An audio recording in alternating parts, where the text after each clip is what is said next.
Você me abraça e a tristeza vai embora.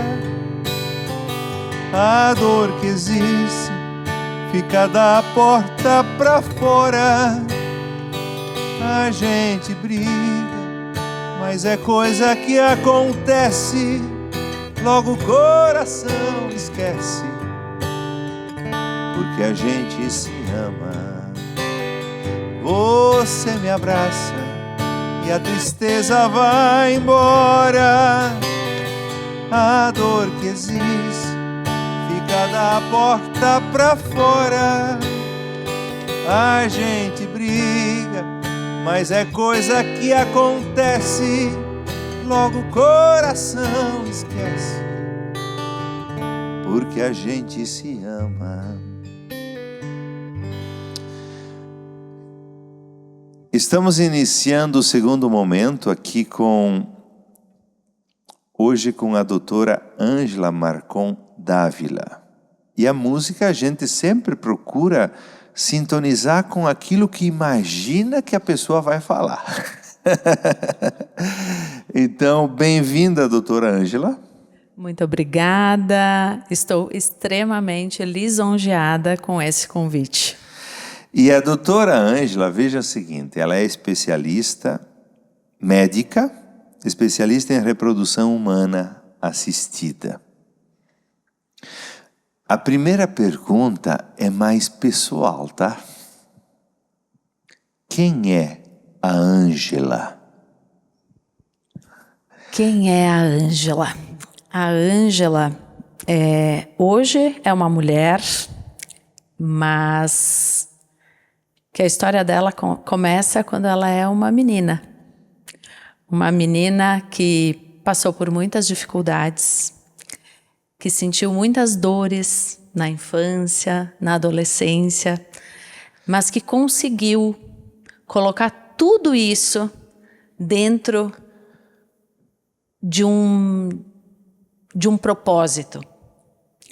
O propósito de ajudar as pessoas a sentirem menos dor, a encontrarem a felicidade, a curar a dor, uma dor muito profunda, que às vezes é vista de uma forma pejorativa, que faz as pessoas se sentirem menos. Então hoje eu me sinto cumprindo a minha missão, venci todas as minhas dores. Hoje eu sou uma pessoa feliz e realizada, porque além de eu ter vencido a minha própria dor, que acabou culminando na infertilidade, hoje eu tenho os meus filhos, graças a Deus e à medicina. A medicina que Deus permitiu. A medicina só é a medicina porque Deus permite. E hoje eu sou muito realizada pessoalmente, com uma família maravilhosa que eu construí, com os filhos que Deus me permitiu ter. E porque hoje eu me sinto um instrumento para ajudar as pessoas a realizarem o seu sonho de ter uma família. Então, apesar de eu ter começado a frase dizendo quem é a Ângela, que foi uma menina que sofreu muito, hoje eu sou uma pessoa extremamente realizada, porque eu tenho um propósito enorme e eu tenho a paz no meu coração de que eu estou cumprindo a minha missão.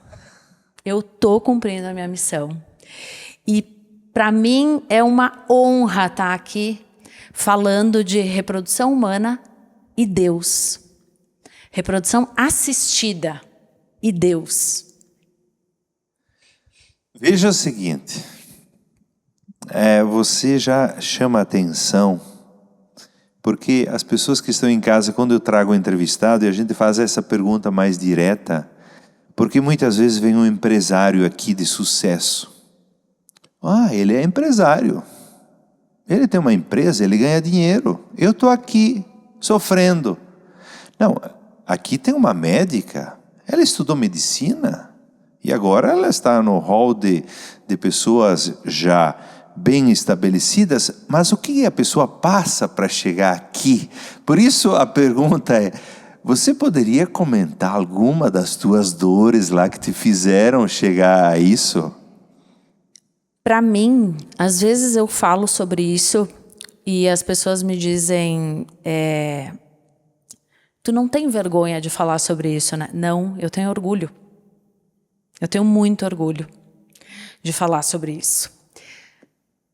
Pode ser que eu me emocione, Sim. tá?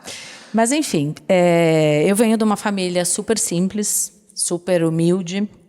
Minha mãe era costureira, meu pai era borracheiro. Mas a gente passou por muitas dificuldades, especialmente não pela pobreza. Porque pobreza a gente vai lá, trabalha, né? Enfim, a gente dá um jeito. Mas realmente pela estrutura familiar, né? Meu pai já é falecido, mas o meu pai era alcoólatra. Foi uma infância muito difícil. Foi uma infância muito difícil. Para mim, para os meus irmãos, para minha mãe. E um pai alcoolista, ele traz uma insegurança muito grande para uma família, né? Então, aquela sensação de que sempre algo ruim vai acontecer. Daqui um pouco ele vai beber e ele vai descompensar e ele vai bater na gente. A insegurança de não saber o que vai acontecer amanhã. E aí a história começa, como é que uma menina como essa, que começou a trabalhar aos 12 anos, foi a essa idade que eu comecei a trabalhar. Eu era babá. Meu primeiro emprego, essa menina, que eu era babá, hoje é oftalmologista. E eu já levei meus filhos consultar com ela. Meu segundo emprego foi secretária numa imobiliária. E o meu outro emprego foi balconista numa loja. E como é que uma balconista, com 17 anos, que começou a trabalhar com 12, que o pai era alcoólatra, a mãe costureira, se torna uma médica? Como é que vai querer ser médica? Mas era um sonho muito grande que eu tinha. Mas o meu sonho não era ser médica. Era o quê? Era ajudar. Ajudar. Eu queria fazer o bem. E aí eu fui para Porto Alegre. Eu fiz concurso para ganhar o pré-vestibular. Eu ganhei, eu não paguei meu pré-vestibular. E Deus sempre esteve na minha vida. Sempre. E hoje...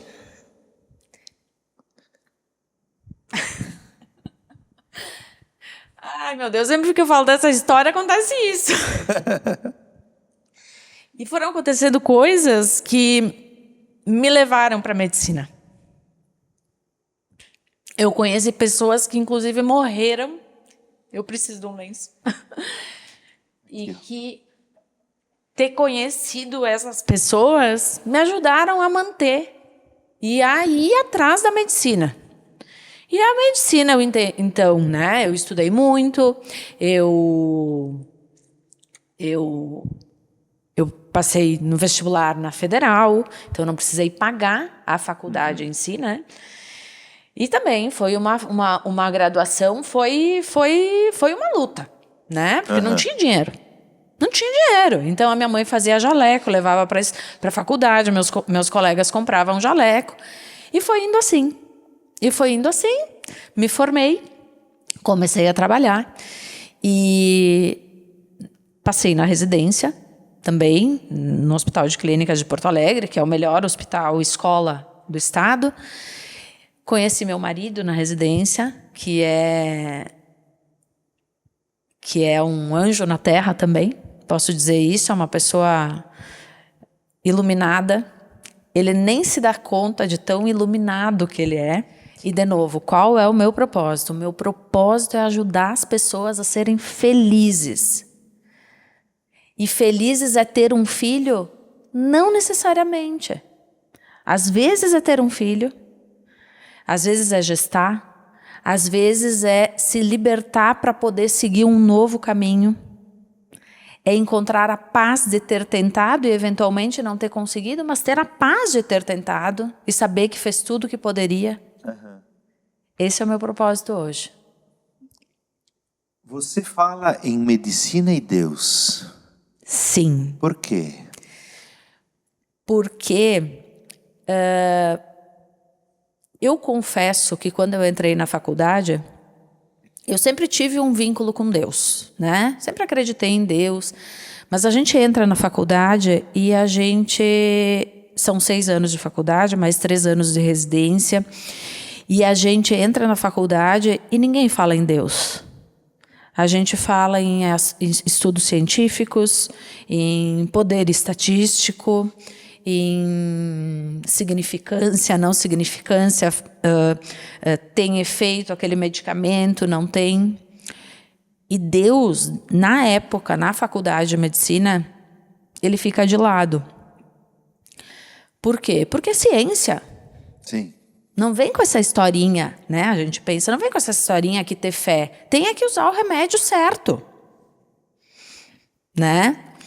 E aí a gente começa a ir para a vida, e na vida a gente está sozinho. E na vida a gente está com uma barriga aberta, com o paciente sangrando, e a gente reza, meu Deus, me ajuda, eu tenho que fazer parar de sangrar. Na vida a gente está com alguém ali que está passando mal, meu Deus, me ajuda. Me dá calma e paz e paciência para eu poder encontrar uma solução. Eu estou ali para colocar um embriãozinho dentro do útero da paciente, eu não consigo passar o catéter e eu penso, meu Deus, me ajuda. E afora isso, muitas vezes, e isso foi crescendo dentro de mim, eu vi muita gente que tecnicamente, meu Deus do céu, ela não vai conseguir. Esse óvulo não vai funcionar. Esse embrião não vai implantar. E quantas que olharam para mim e disseram, doutora, vamos fazer o seguinte, deixa eu tentar. Tá bom, vou te deixar tentar. E dentro de mim eu pensava, não vai dar. E quantas vezes que eu vi e deu. Então a maturidade e a dor me fizeram entender que nada acontece sem Deus. Nada, nada, nada, nada. E até as coisas ruins que acontecem, às vezes as pacientes vêm, não engravidam, têm um aborto, por que comigo, por quê? E algum dia eu perguntei, por que comigo? Eu, médica, tenho que estar aqui, tendo que manejar isso. Uhum. E eu sei por quê. Ela é o meu instrumento. Deus fez ela chegar lá para ela ser o meu instrumento. E eu sou o instrumento dela. E ela é o meu instrumento porque dali 1 mês, 1 ano, 10 anos vai chegar alguém com o mesmo problema, porque já estava definido que esse outro alguém ia chegar aqui e eu ia lembrar. Lembra da Maria que aconteceu aquilo? Mas com aquela experiência, agora eu vou agir aqui. Deus está sempre aqui, sempre comigo. Quando acontece coisa boa e quando acontece coisa ruim. E esse é o segredo da felicidade. Eu vou cantar essa música que nós iniciamos. Depois eu quero te fazer outra pergunta nessa linha que você fala.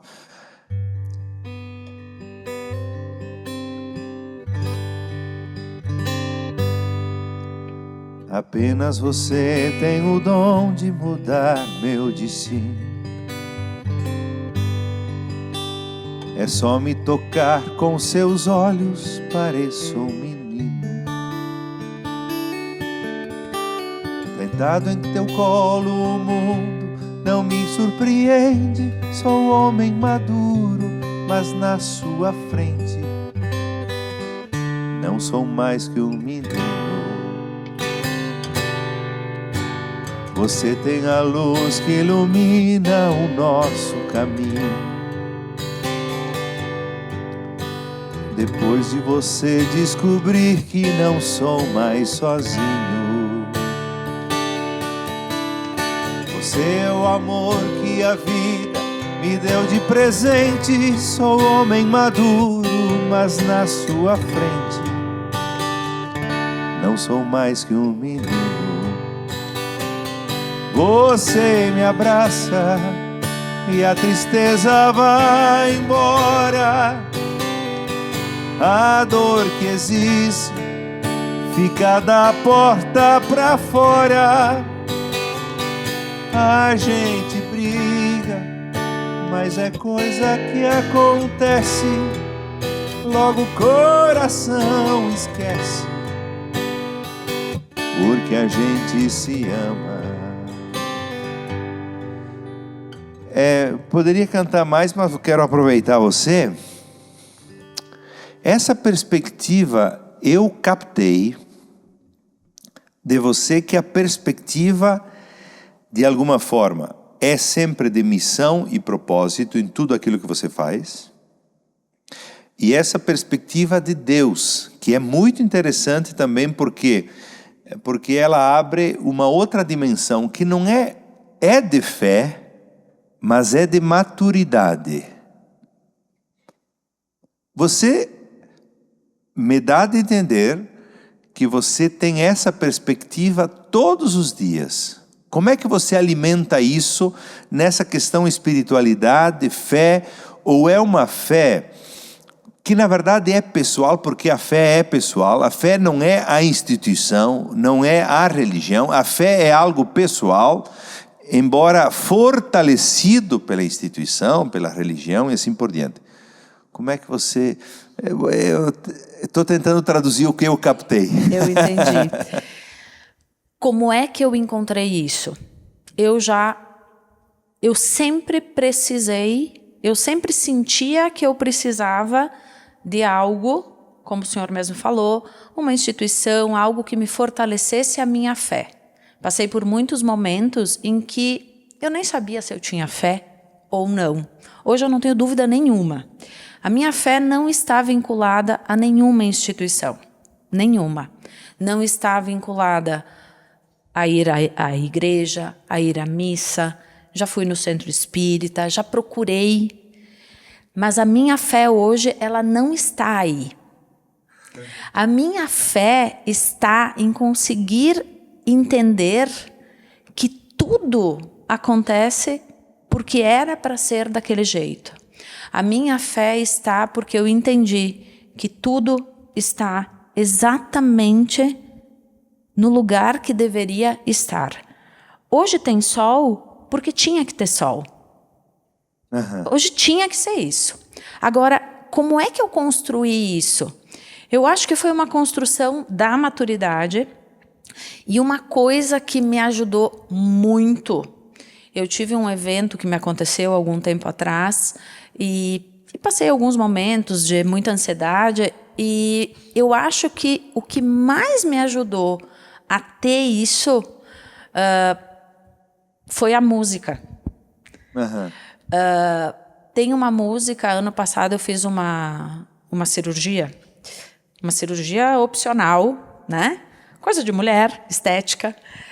Mas eu estava muito apreensiva e estava com muito medo. E eu disse assim, eu vou me preparar para isso. E eu ouvi por muito tempo uma música.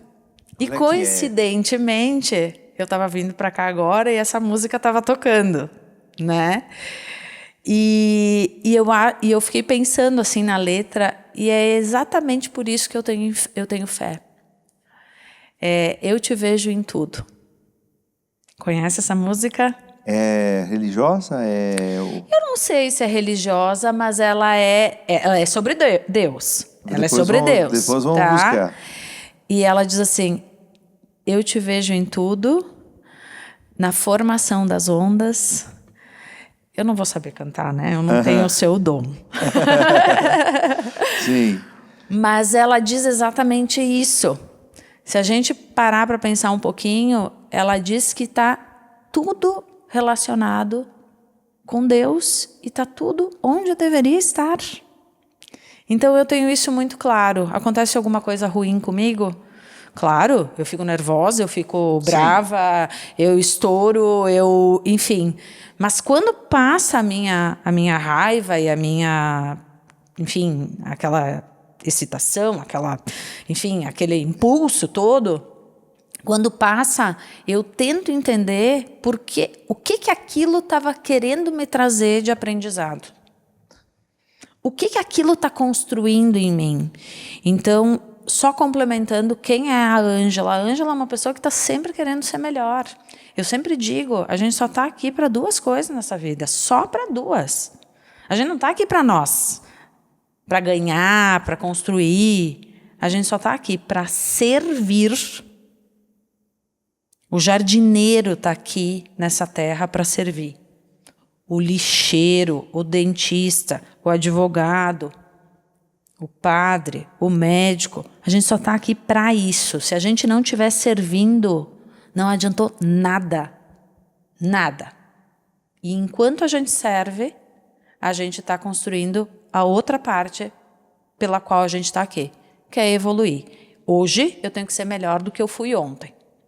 Então eu pego essa coisa ruim que me aconteceu e eu penso, o que eu vou fazer com isso? Paciente me abandonou. Paciente teve um surto na clínica, me xingou. Espera aí, ela está me xingando por algum motivo. Deixa eu entender. Uhum. Se ela tiver razão, eu vou modificar. Me aconteceu isso em algum momento agora, uns 2 meses atrás. Uhum. A paciente foi vista como? Que é uma chata que está reclamando. Espera aí, vamos olhar. Dói? Claro que dói. Uhum. Ser criticado, ser julgado. Mas o que eu vou fazer com isso?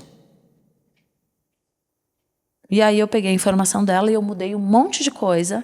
E ainda agradeci. Muito obrigada, porque tu me ajudou a ser melhor. Entendi. Na verdade, eu entendi perfeitamente também, porque a perspectiva da tua vida, de viver as experiências, de viver a dor, de aprender com a dor, de se tornar aquilo que você é, com tudo aquilo que você viveu, continua agora sendo a experiência de maturidade que faz captar tudo e elaborar tudo para o melhor. É muito interessante. Olha, é que veja que uma coisa... Eu gosto de fazer essas entrevistas porque uma coisa são ler livros. Ler livros eu tenho lá, sempre estou lendo. Mas a vida, quando ela se expressa, é diferente. E aqui eu tinha muitas perguntas sobre reprodução assistida e coisa. E não vai dar nada. Não vai dar nada. Nós vamos ter que marcar outra entrevista. Você tem que vir de novo. É isso que vai acontecer. Mas eu volto. Volto. Você tem que voltar. Tem que voltar porque, afinal, é importante trabalhar lá, claro, assistir as pessoas, as mulheres, quem vem te buscar. Doutora Ângela Marcon, a sua experiência foi muito interessante. Eu queria que você agora concluísse para voltar na próxima vez e nós fazer essas perguntas todas. Perfeito. Então... Para as mulheres, naquilo que você diz também da perspectiva de... Muitas vezes, eu quero ter filho, mas não consigo. Enfim, dá uma mensagem concluindo isso agora para depois nós voltar em outro momento. Perfeito. Então, muitas vezes, né, pensando em Deus e em reprodução assistida, existe alguns sentimentos contraditórios em casais que passam pela dificuldade de engravidar. E quais são esses sentimentos? Por questões culturais, acreditar que se esse bebê não vem, é porque Deus não quer. É porque Deus não quis. Uhum. Então existe, número 1, uma dificuldade de encarar a infertilidade, a dificuldade para engravidar como sendo uma doença, porque é uma doença. Assim como a gente tem um câncer e tem a quimioterapia para tratar, assim como tem uma infecção e a gente tem antibiótico para tratar, a infertilidade também é uma doença e precisa de tratamento muitas vezes. E existe esse conflito, né, em alguns casais, de que se o bebê não vem é porque Deus não quer. E muitos casais me dizem isso. Chegam para consulta, vêm angustiados. E a minha resposta é sempre a mesma. Número 1, Se não fosse de Deus, Ele não permitiria. Número 2, se é uma doença, se eu tenho um câncer e eu trato, se eu tenho uma infecção e eu trato, por que tendo infertilidade eu não trataria? E número 3, que para mim é a resposta mais significativa. Eu e meu marido, eu acredito que realmente era para a gente estar junto. Os dois têm problema para engravidar. E desde que a gente casou, a gente não se cuidou. Nós estamos juntos, casados há 15 anos, e eu nunca engravidei de forma espontânea. Eu precisei da medicina, eu precisei da reprodução assistida, eu precisei fazer fertilização in vitro para ter as duas coisas que eu tenho certeza absoluta que são de Deus. Os meus filhos. O nome deles? Ítalo e Caetano. Então, quando alguém me pergunta, doutora, se eu não estou engravidando, é porque Deus não quer. Ou reprodução assistida é de Deus? E eu sempre respondo, eu não posso nem discutir isso, porque certeza. Os meus filhos são a coisa mais preciosa que Deus colocou na minha vida. Então, tratar a dificuldade para engravidar é de Deus. Que maravilha. Muito bem, muito bem. Quem está em casa, cada um vai tirando as suas conclusões de tudo isso. E eu tenho certeza que foi muito importante a sua vinda até aqui. E deverá vir mais vezes. Vou aceitar o convite mesmo com a prontamente. tua agenda cheia, mas vamos achar um tempinho. Com certeza eu vou voltar. Obrigado, Eu viu? que agradeço, foi um prazer enorme.